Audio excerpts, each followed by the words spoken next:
Hi అండి, నమస్తే. ఇది తోటాకండి. దీంతో మనం కర్రీ చేసుకోవచ్చు. ఇది నేనేం చేస్తానంటే ఇప్పుడు టమోటా వేసి తోటాకుని పులుసు కూర అంటారు. ఇక్కడ చాలా మంది రకరకాలుగా పిలుస్తారు. నేను టమోటా వేసి కర్రీ చేస్తాను. ఇప్పుడు అది ఎలాగో చూపిస్తాను. దానికోసం ముందుగా నేను దీన్ని చక్కగా ఒలిచి కడిగి ఆరబెట్టుకున్నాను. నెక్స్ట్ ప్రొసీజర్ చూద్దాం. ఇలా సన్నగా తరిగి పెట్టుకున్నానండి ఆకు తోటాకి. ఇది పచ్చిమిర్చి కొంచెం ఎక్కువ వేసుకోవాలి. టమోటా, ఉల్లిపాయ వేసుకొని ఇవన్నీ ఉడకబెట్టుకోవాలండి. ఇప్పుడు పొయ్యి మీద ఒక చిన్న దబర్ లాంటిది పెట్టుకున్నానండి. దీంట్లో ఇప్పుడు ఇవన్నీ వేసి ఉడకబెట్టుకోవాలి. ముందుగా ఆయిల్ ఏం వేసుకోక్కర్లేదు, ఆకుకూర వేసేస్తున్నాను. తరిగి పెట్టుకున్న ఆకంతా వేసేసాను. ఇప్పుడు పచ్చిమిర్చి, ఉల్లిపాయలు, టమాటో, కొద్దిగా చింతపండు కొంచెం వేసుకోవాలండి, వేసుకుంటే టేస్ట్ ఉంటుంది. పసుపు,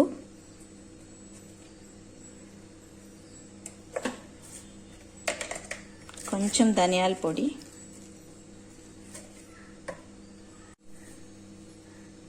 కారం. మిర్చి ఎక్కువ వేసుకున్నాం కాబట్టి అంత ఎక్కువ వేసుకోక్కర్లేదు, కొంచెం వేసుకుంటే సరిపోతుంది. కొద్దిగా వాటర్. ఇవన్నీ వేసి ఒక 10 మినిట్స్ సన్నని మంట మీద మూత పెట్టి ఉడకబెట్టుకోవాలి. ఇప్పుడు సిమ్లో పెట్టి ఒక 10 మినిట్స్ ఉడకనిద్దామండి.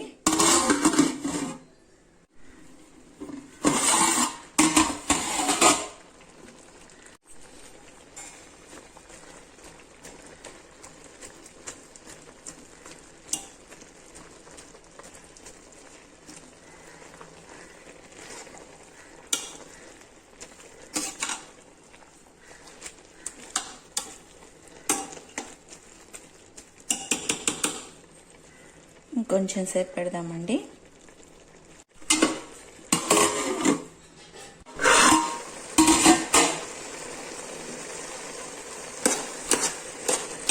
ఆకు బాగా మెత్తగా ఉడికిపోయిందండి. ఇప్పుడు దీన్ని ఈ పప్పు గుత్తితోటి బాగా మెత్తగా నలుపుకొని పోపు పెట్టేసుకుందాం.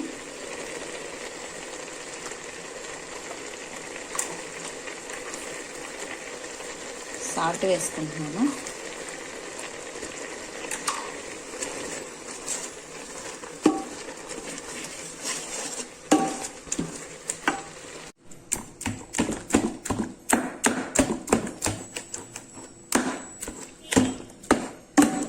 ఇప్పుడు బాగా పప్పు గుత్తితో ఇలా మెత్తగా నలిపేసానండి. ఇప్పుడు పోపు పెట్టుకుందాం. పోపు పెట్టుకోవడానికి పాన్ పెట్టానండి. ఆయిల్ వేస్తున్నాను.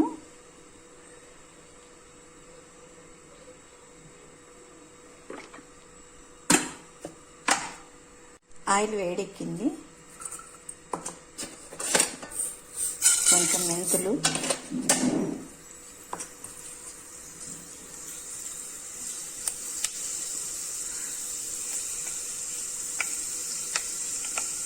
వెల్లుల్లిపాయలు,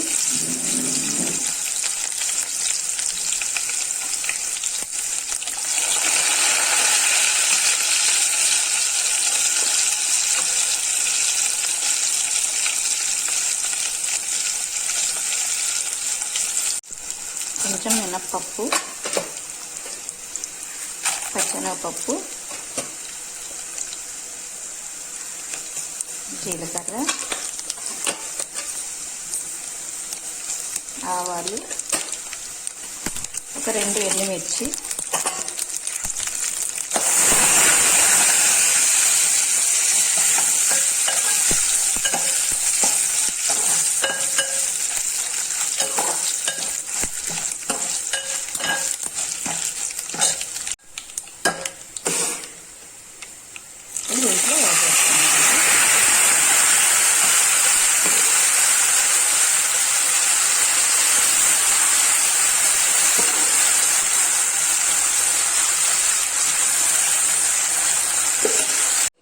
హెల్తీ అండ్ టేస్టీ ఆకుకూర రెడీ అయిపోయిందండి. ఆకుకూర టమోటా చాలా మంచిది, చాలా టేస్ట్గా ఉంటుంది. ఒక్కసారి మీరు ట్రై చేసి చూడండి. ఎక్కువగా ఇదే చేసుకుంటూ ఉంటారు.